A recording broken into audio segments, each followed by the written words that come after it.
Euzubillahimineşşeytanirracim. Bismillahirrahmanirrahim. Elhamdülillahi Rabbil alemin. Allahumma salli ala sayyidina Muhammed. Adamның мінезін өзгертуге болатынын, оны түзетуге, кемелдендіруге болатыны жайлы пайғамбарымыз саллаллаху алейхи вассалам өзінің бір хадисінде айтады: "Бу'исту ли утимма макаримал ахлаққа". Расында мен көркем мінездерді кемеліне жеткізу үшін жіберілдім деген екен. Демек, адам баласы мінезін түзеуге, дұрыс жолға бағыттауға болатынын айтады. Және де Аллах Тағала өзінің қасиетті Құранында «Ва иннака ла'ала хулиқин азим», шын мәнінде сен ұлы мінезге иесің деп Қалам сүресінің 4-ші аятында айтады. «Лақад кана лакум фи расулиллахи усватун хасана».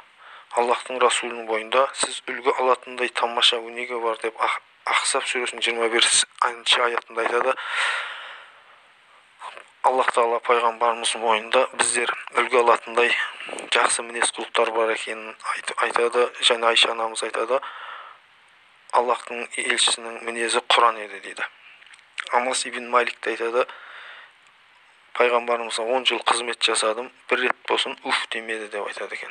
Сондықтан пайғамбарымыз біздер мінез құлықтарымызды жақсы мінез құлыққа салу үшін өзің үлгі өнеге болады екен, біздерге үйрету үшін жіберілген екен, тағы да бір міндеті. Және де пайғамбарымыз саллаллаху алейхи вассалам айтады: бір кісі дін дегеніміз не дегенде көркем мінез деп айтқан екен. Сол үшін дінімізде де мінезімізге көбірек мән беруіміз керек екен. Аллахтың елшісі саллаллаху алейхи вассалам айтады: қиямет күні тақуалық пен көркем мінез тұрған тараз ауыр болады деген екен. Және де бір хадисінде пайғамбарымыз саллаллаху алейхи вассаламға бір адам маған насихат айт деп сұраған кезде үнемі Аллахтан қорқ деген екен.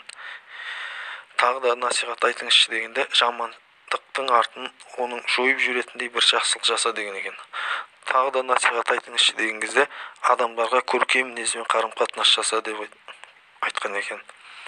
Тағы басқа хадисінде пайғамбарымыз саллаллаху алейхи вассалам адамдардың абзалы қайсы дегенде ол жақсы мінездісі деп айтқан екен. Сондықтан үнемі мінезіміз жақсы болғаны адамдардың ең абзалы екенін айтады. Фузайл ибн Яз Аллахтың елшісіне саллаллаху алейхи вассалам келіп: түгенше деген әйел күндіз ораза ұстайды, түнде намаз оқиды, бірақ оның мінез құлқы жаман, көршілерін тілмен ренжітеді деді. Сонда пайғамбарымыз саллаллаху алейхи вассалам оның бұл істерінде, намаз оқығанда, ораза ұстағанда қайыр жоқ, бұл әйел тозақ иелерінен деп жауап берген екен.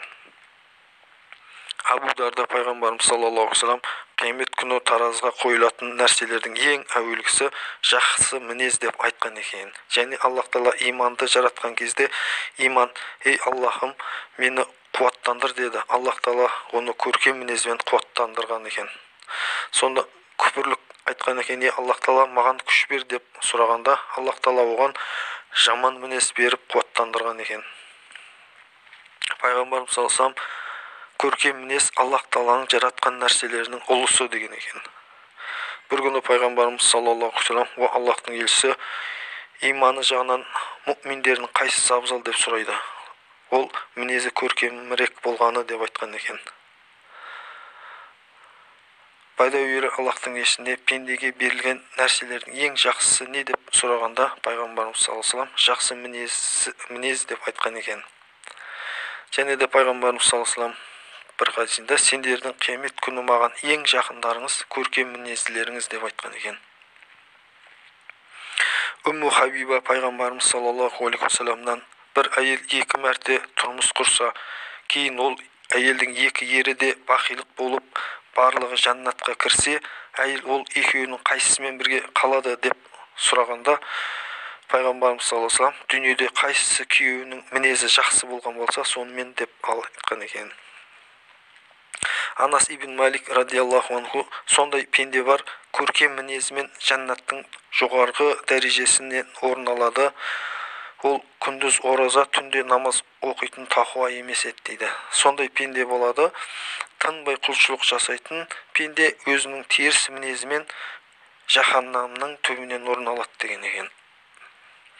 Яхия ибн Муаз жаман мінездің қасында қанша жақсылық болғанымен пайда бермейді, жақсы мінездің қасында қанша жамандық болғанымен зиян тигізбейді деп айтқан екен.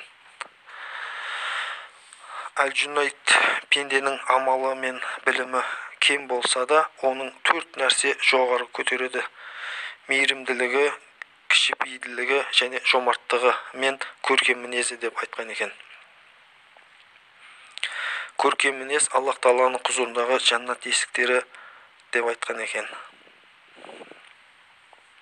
Сондықтан осы көркем мінездерімізге көп мән беріп, пайғамбарымыз саллаллаху алейхи вассаламның үлгі өнеге алып, қиямет күні осы көркем мінездеріміз таразда ауыр болуына Аллах Тағала нәсіп етсін.